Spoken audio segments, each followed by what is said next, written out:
The next gun we're going to talk about is the Colt Python. This one's their 3-inch version that they just came out with this year. Pretty excited about it. We'll go into a little bit of the history on this gun. So we'll talk about when it first started and then what are the subtle differences between the older style Colt Pythons and the modern styles that are being released and that have been released for the last few years.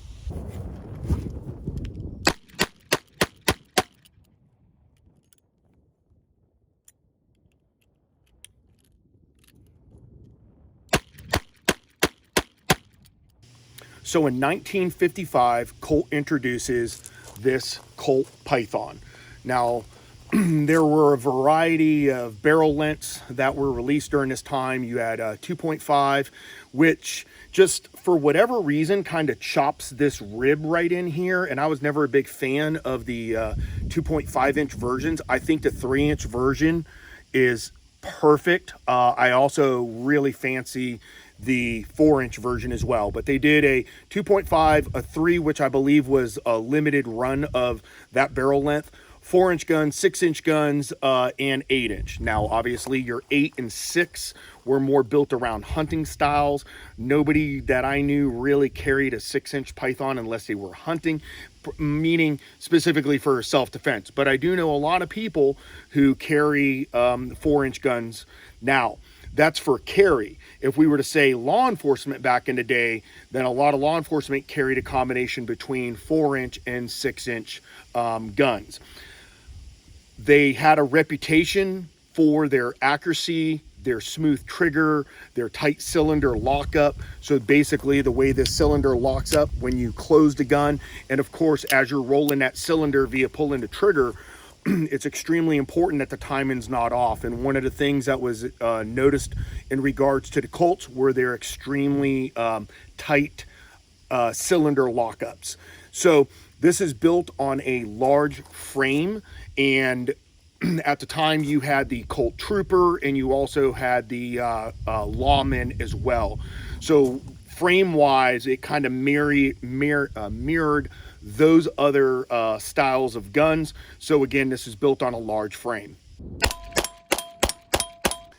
So they went with the name Python. At that point, we had the 38 Special, which was known as the King Cobra. You had the Colt Python. Later on, you had the Anaconda, which was chambered in 44 Magnum. So it's kind of interesting because they went off of a little bit more of a reptilian feel, I guess, in regards to naming of these particular guns. This gun cost $125 back in 1955. So pretty crazy when you start to break down and think about what that price was back then. I'm sure that was a lot of money. I'm going to go into the differences here because between 1955, they were pretty standard on the version all the way to 2005. And at 2005, that's when I believe the gun kind of that first generation stopped.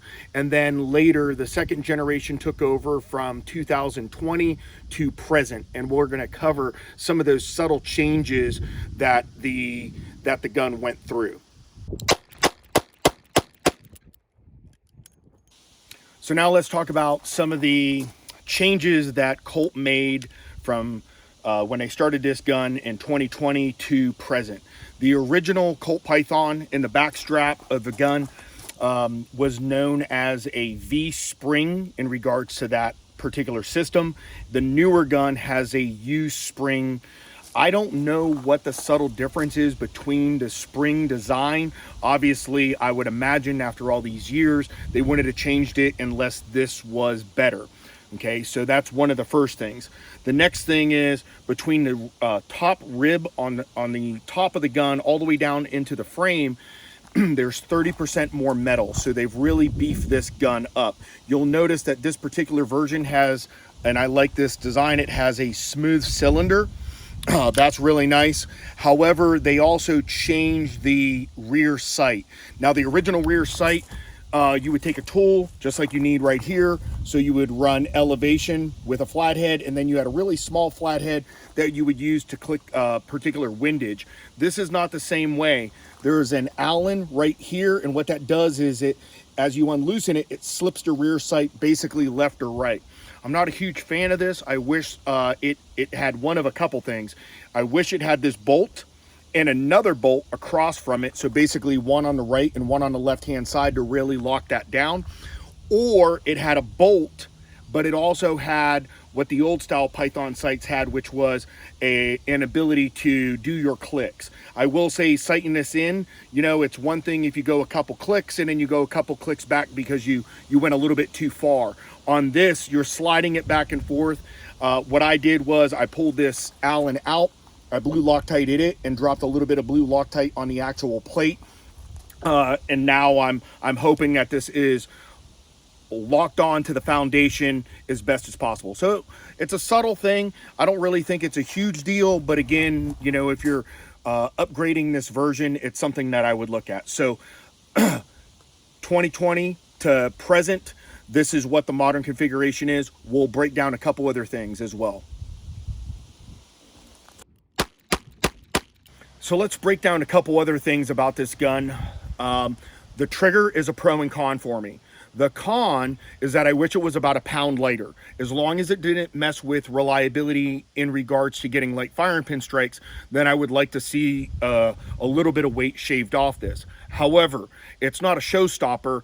I mean, I'm used to running, you know, 1911s with 2.5 pound triggers. So of course, you know, going to a straight double action pull was a big leap for me. So anytime you can trim a little bit of fat off that trigger weight, it's going to be better for me, and I believe ultimately better for the end user. But what I do really like about this trigger is, yes, you can compress and fire. Okay, so anything up close and personal, you can roll the trigger really fast, compress and brake all in one motion. But I also like the fact that there's a predictable staging point in this, in which case if I had to take a critical shot or something that's maybe a little bit further away, to be able to get that hammer back into a predictable position is extremely important. Now, a lot of you are kind of like, well, why don't I thumb cock? Generally, most of the users, when firing this particular weapon, would stage it and break the shot, vice thumb cock and fire. If the target was far away, then there was more of a likelihood of somebody thumb cocking this particular gun to get a good accurate shot. So I do that on something distance related, and I also do it generally when I'm zeroing, but not anything where I'm just running the gun. I'd rather just roll the cylinder or stage that particular break. Now, in regards to upgrades, the other thing that I would have liked to have seen, and it doesn't mean they can't do it in other versions, but I would like to see them chamfer this area of the cylinder right here. And what that does, as I'm coming in with speed loaders, it allows a little bit of grace, so to speak, because those speed loaders, the bullets kind of have a little bit of wobble to them. And trying to get something round into a round hole exactly the way it needs to be, plus timing a total of 6 of those can be somewhat awkward in nature, and everything has to line up, I'm gonna say, more perfect than not. So to chamfer that area out makes it a lot easier for the user, when, especially if they're under duress trying to reload this gun. These are very subtle things that I would like to see changed. They're not a showstopper. I carry this gun up in the mountains. I really like this gun. It's accurate. I can get on it pretty fast with Magnum loads because of the weight of this gun. The grip, as far as carrying goes, these are great grips to carry. These come standard by Colt. It also allows you to get in here with a reloading device. So sometimes certain grips will kind of flare out right on the edges in here, and that can prevent speed loaders, which means you have to kind of go more into manual loading. Overall, one of the things that I like is what the revolver division has done at Colt. They have really taken an already reputable and reliable gun and done some things to it to make it even better. With that said, Colt as a whole on the company, I would like to see the 1911 division step up like the revolver division. I love Series 70s and 80s Colts. I'm not a big fan of their 1911s. And their 1911s back in the day, they were the guns. And Colt has that and had that reputation. And what I would like to see is what they've done in the revolver division being brought over to the 1911 division, and for Colt to start putting out guns. They own that community. And I really would like to see them take over that community again.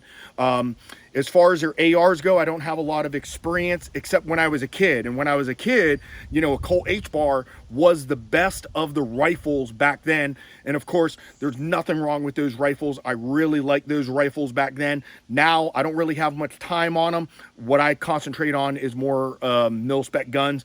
And I know Colt's coming back to earn that. So again, just some positives and negatives in regards to the Colt Python and just Colt as a whole. They own that community. They own the rifle community back in the day.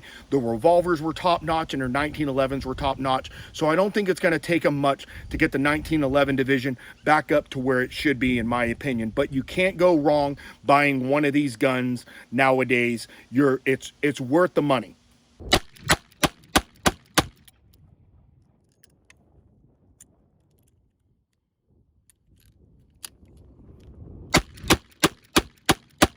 We all have those moments in life that we kind of remember in regards, because it relates to Colt.